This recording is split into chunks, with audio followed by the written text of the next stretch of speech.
Baik, pemirsa di TV kembali lagi bersama kami di Lentera Surgawi. Pelangi hidup menuju surga. Nah, baik Ustadz, kita lanjut lagi. Ini kalau kita berbicara masalah wanita, kalau kita mau tarik lebih jauh ini, tentu kita akan sampai kepada titik yang namanya seorang istri. Nah, seperti apa seorang istri yang seharusnya sesuai dengan ajaran agama kita? Nah, mohon penjelasannya Ustadz.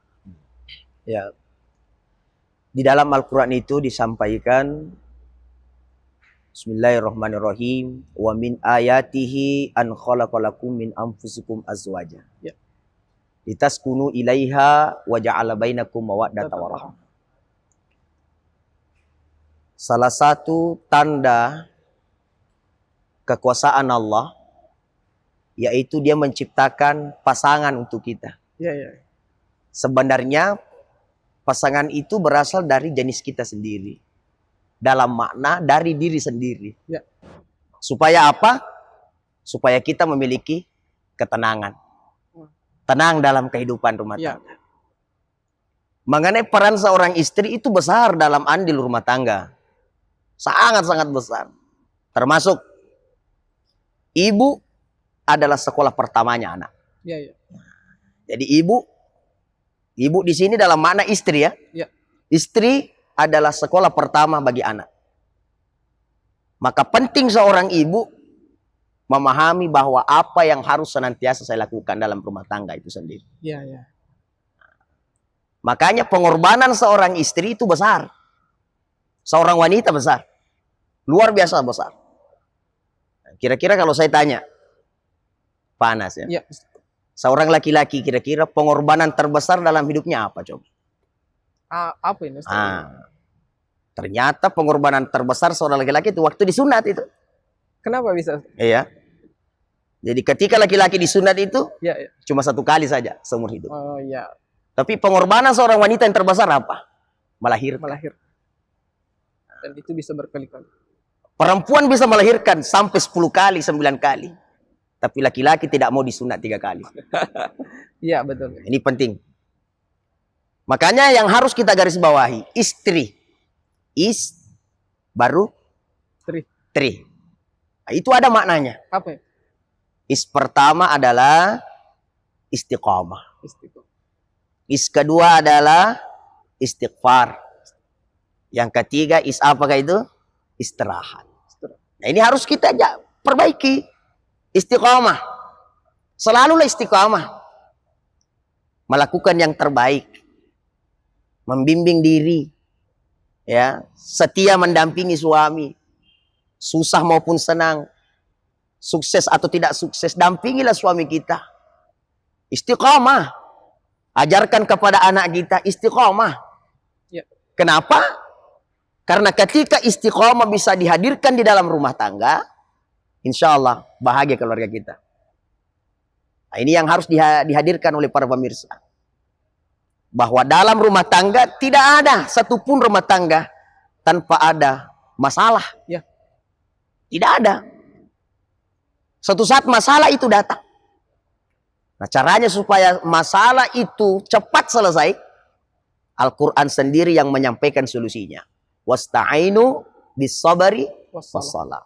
Minta tolong sama Allah dengan cara salat dan bersabar. Sabar dan salat. Sedangkan kedua adalah istirahat. Pertama tadi istiqamah, kedua istirahat. Jadikan suamimu tenang ketika dia sedang istirahat. Dalam posisi seperti ini, insya Allah saya yakin kita akan menjadi istri yang bisa membuat hati suami tenang. Ya, ada suami dia mau istirahat, pokoknya sampaikanlah yang terbaik. Ya. Ya, jaga pendengarannya, jaga perilaku kita. Yang ketiga, istighfar. Dalam arti selalu koreksi diri. Bagaimana caranya supaya keluargaku bisa seperti ini? Ya, jangan boros.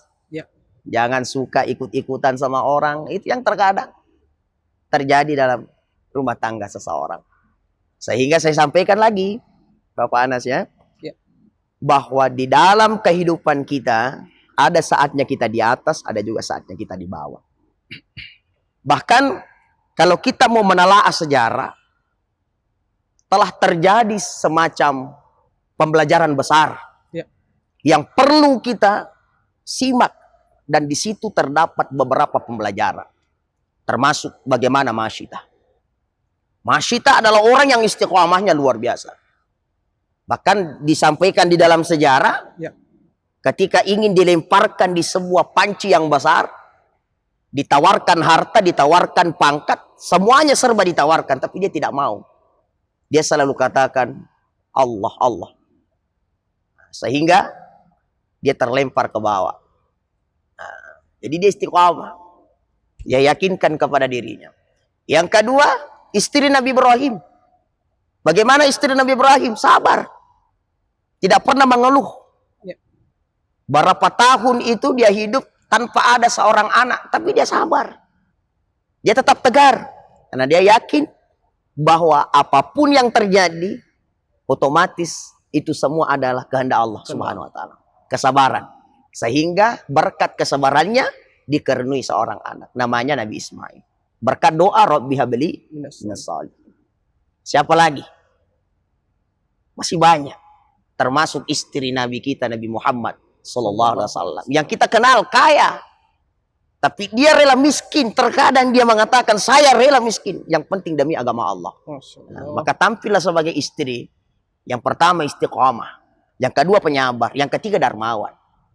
Maka ketika seorang istri ini selalu mengingatkan suaminya, Kanda, bagus mungkin kalau kita seperti ini, seperti ini, seperti ini. Karena betapa banyak di luar sana orang gagal sedekah karena dihalangi istrinya. Ya kan? Nah ini penting. Makanya saudaraku yang dimuliakan Allah, para pemirsa dimanapun berada, masih banyak. Nah, makanya termasuk istri Nabi Ayub. Bagaimana istri Nabi Ayub? Kita kenal. Kita mengerti, kita paham bagaimana kisah Nabi Ayub. Ketika Nabi Ayub berjaya, hartanya banyak, anaknya ada, sehat semua, usahanya lancar, kehidupannya senang lah. Tapi tiba-tiba diuji oleh Allah. Harta habis, anak mati, bahkan Nabi Ayub pun sakit, dikena sakit, ini ulat dalam dirinya. Tapi Nabi Ayub sabar, dia bilang satu tubuhku boleh ulat, yang penting lidahku dengan hatiku jangan. Sehingga istrinya meninggalkannya. Nah, jangan jadi istri seperti itu. Ketika suami mulai tidak bisa berpenghasilan, ketika suami mulai terpuruk, terkadang terkikislah kita punya perasaan. Padahal alangkah indahnya kita sabar, menerima dia apa adanya. Maka jadilah pendamping yang setia. Masih banyak lagi sejarah Abu Lahab berserta dengan istrinya. Masya Allah. Nah, makanya saya sampaikan kepada ibu-ibu dan pemirsa dimanapun berada, pada dasarnya senjata yang paling ampuh untuk kita semua adalah doa. Doa ini penting sekali. Maka sebagai orang tua, jangan pernah kita melupakan doakan anak-anak kita. Doakan anak-anak kita supaya dia bisa lebih baik dan lebih baik lagi ke depannya. Karena mohon maaf ini Pak Nas, pergaulan sekarang itu luar biasa. Ya, betul Ustaz. Ada-ada saja, ada-ada saja. Apalagi kalau HP hari ini, Masya Allah, banyak sekali godaan di situ. Maka lakukan yang bermanfaat, maka hasilnya pun akan bermanfaat. Itulah tadi saya katakan, perbaiki agama. Mau bergaul, silakan bergaul, tapi carilah teman yang bisa membuat kita lebih baik lagi. Jangan mencari teman yang hanya bisa memanggil kita ketika kita sukses. Jangan mencari saudara yang hanya bisa memanggil kita ketika kita berjaya. Maka carilah teman yang senantiasa memberikan peluang yang terbaik untuk kita. Menunjukkan yang jalan. menasihati kita, yang mengingatkan kita. Itu penting sekali Pak. Ya, Masya Allah.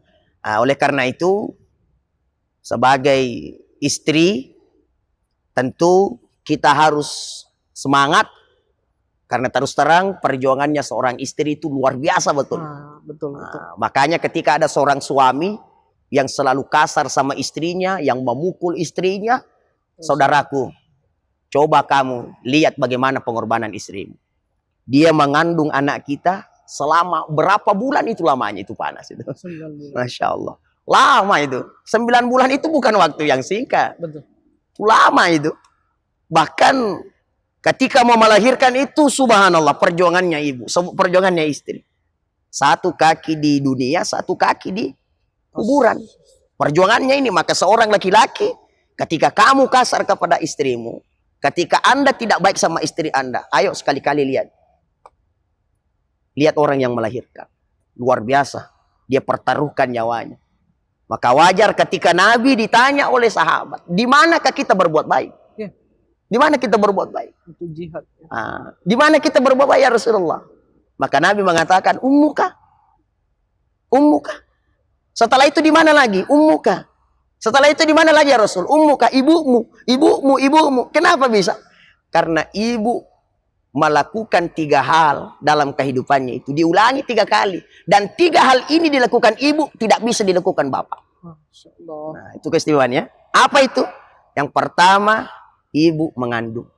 Ya. Yang kedua, ibu melahirkan. Yang ketiga, ibu yang menyusui. Makanya dalam kehidupan kita ini, ibu ini luar biasa perjuangannya dalam kehidupan kita. Nah, itu termasuk keutamaan ya. Bahkan ada beberapa air yang pernah ibu teteskan dalam kehidupannya. Pertama, air ketuban. Ya. Yang kedua, air darah. Ya, air ketuban, air darah. Yang ketiga, air susu. Yang keempat, air keringat. Yang kelima, air mata. Betul, betul. Masya Allah. Nah, maka dari situlah saya mau menyampaikan sebuah pesan untuk para pemirsa dan untuk kita semua. Ya. Hormati istri kita, muliakan ibu-ibu kita. Dialah yang melahirkan kita. Dialah yang selalu beri support kepada kita. Ya. Maka apa ungkapan ulama? Ulama mengatakan kemuliaannya seorang laki-laki tergantung bagaimana dia memuliakan wanita. Kemuliaan seorang laki-laki bagaimana dia memuliakan istrinya. Tapi hinanya seorang laki-laki tergantung bagaimana dia menghinakan istrinya. Jadi ini menarik sekali bahwa pengorbanan dan perjuangan seorang wanita dalam membina suatu rumah tangga ini perannya sangat luar biasa ya Ustaz. Nah, baik pemirsa di TV dimanapun berada, kita akan kembali setelah yang satu ini. Jadi jangan kemana-mana, tetap di Lentera Surgawi. Terangi hidup menuju surga.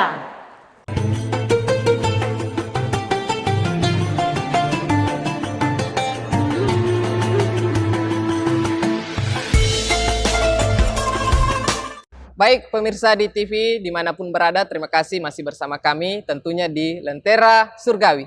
Terangi hidup menuju surga. Nah baik Ustadz, kita akan masuk ke sesi yang ketiga ini, sesi pertanyaan. Kita akan beri kesempatan kepada ibu-ibu yang sudah hadir di studio. Baik silakan. Bismillahirrahmanirrahim. Assalamualaikum warahmatullahi wabarakatuh. Izinkan perkenalkan kami Nur Laila dari Majelis Taklim Ummi Sakinah. Yang ingin kami tanyakan Pak Ustaz, dengan kemajuan IT yang berkembang di tengah-tengah masyarakat, kita melihat ada dari kaum ibu, dari kita perempuan, kalau dilihat kesehariannya itu sebagai wanita muslimah, wanita yang beriman, tetapi kita bisa melihat tapi dari cara berpakaian atau menggunakan kostum, memakai jilbab, tapi masih memperlihatkan lekuk tubuh. Dan malah ironisnya lagi, sering kita lihat di-upload lagi di media sosial. Nah ini yang ingin menjadi pertanyaan bagi kami, tentunya kami mewakili dari Majelis Taklim Ummi Sakinah. Bagaimana pendapat Pak Ustaz tentang hal ini? Demikian. Terima kasih. Billahi taufiq wal hidayah. Wassalamualaikum warahmatullahi wabarakatuh. Masya Allah, ini menarik sekali nih pertanyaan dari Umi kita ini. Silakan Ustadz, langsung dijawab. Bismillahirrahmanirrahim. Pertanyaannya mantap sekali ya. Iya, iya. Berkaitan dengan Tren saat ini ya. Iya, iya. Media sosial. Itu yang terkadang hari ini. Ya. Karena saudara kita Masih banyak yang memahami bahwa yang dinamakan menutup aurat seperti itu menurut dia. Iya, ya. Padahal tidak seperti itu. Ada nilai yang harus. Iya, dia memakai tapi seakan-akan kata ibu tadi lengkungannya itu masih terlihat. Iya. Jadi itu tidak menutup. Itu cuma membungkus saja. Membungkus. Ya. Ya. Menutup ya memang harus ditutup. Diperbaiki. Nah, ini penting. Kenapa saya katakan bahwa media sosial itu bukan hanya sekedar kita yang melihat. Ya. Bukan hanya sekedar kita yang memandang. Tetapi orang di sana pun bisa melihat.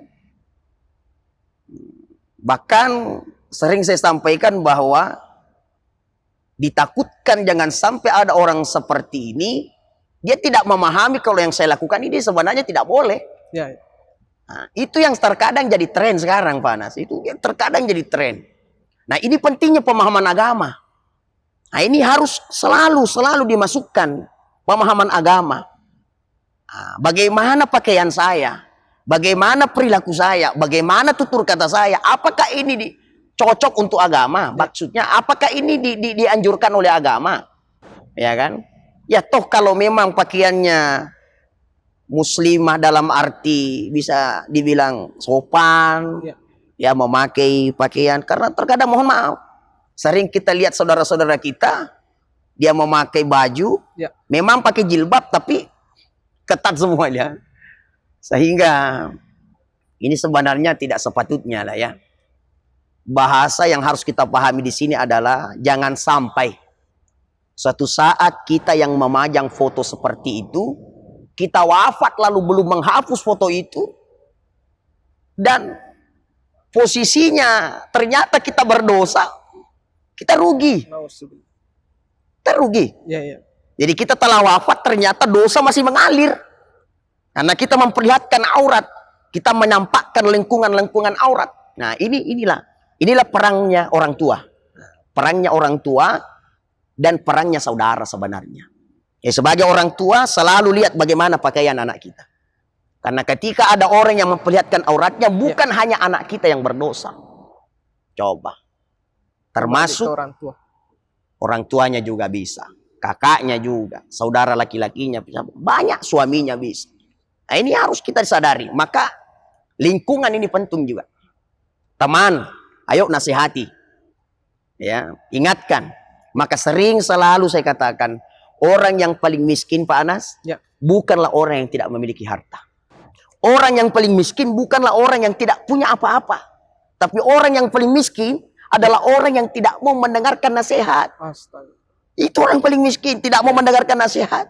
Padahal, apa makna dari nasihat itu adalah untuk kebaikan kita sendiri. Ya. Tapi begitulah. Tren hari ini, mohon maaf, terkadang ada orang malu kalau tidak pintar menyanyi, tapi tidak malu kalau tidak pintar mengaji. Nah, ya kan? Ya. Nah, ini makanya saya berharap ibu-ibu silakan bermedia sosial. Silakan, tapi ada batasnya. Ada batasnya. Ya, ada batasnya. Saya pun secara pribadi bermedia sosial, tentu Pak Anas juga bermedia sosial. Ya. Tapi kita harus memiliki etika dalam bermedia sosial. Maksud saya adalah apakah ini pantas ini saya lihat. Betul sekali. Apakah ini pantas saya lakukan? Itu penting sekali. Nah, maka kehidupan ini penting untuk selalu kita belajar. Ya. Baik, terima kasih Ustadz atas pencerahannya. Jadi saya rasa pertanyaan dari ibu kita sudah terjawab dan kembali kepada intinya bahwa ya bermedia sosial boleh tetapi ada batasan. Utamanya kaum perempuan ketika menampakkan foto, memposting foto di media sosial harus diperhatikan jangan sampai memperlihatkan auratnya sendiri. Begitu Ustadz ya? Ya, baik. Sebelum kita akhiri Ustadz, mohon doa dari Ustadz. Baik, silakan Ustadz. Bismillahirrahmanirrahim. Alhamdulillahirabbil alamin. Wassalatu wassalamu ala Rasulillah wa ala alihi wa ashabihi wa mawala. Amin. Allahumma salli ala sayyidina Muhammad wa ala sayyidina Muhammad. Amin. Rabbana zalamna anfusana wa illam taghfir lana wa tarhamna lanakunanna minal khasirin. Rabbana zalamna anfusana wa illam taghfir lana wa tarhamna lanakunanna minal khasirin. Rabbana hab lana min azwajina wa dzurriyyatina qurrata a'yun waj'alna lil muttaqina imama. Rabbana atina fid dunya hasanah wa fil akhirati hasanah wa qina adzabannar. Sallallahu alaihi walhamdulillahi rabbil alamin. Ya, baik. Terima kasih Ustadz atas ilmunya hari ini. Luar biasa sekali. Semoga Ustadz selalu dalam keadaan sehat walafiat, Amin makin amin. sukses. Amin amin. Ya. Amin ya Allah. Dan tentunya buat Umi kita yang sudah hadir di studio juga kami ucapkan banyak terima kasih.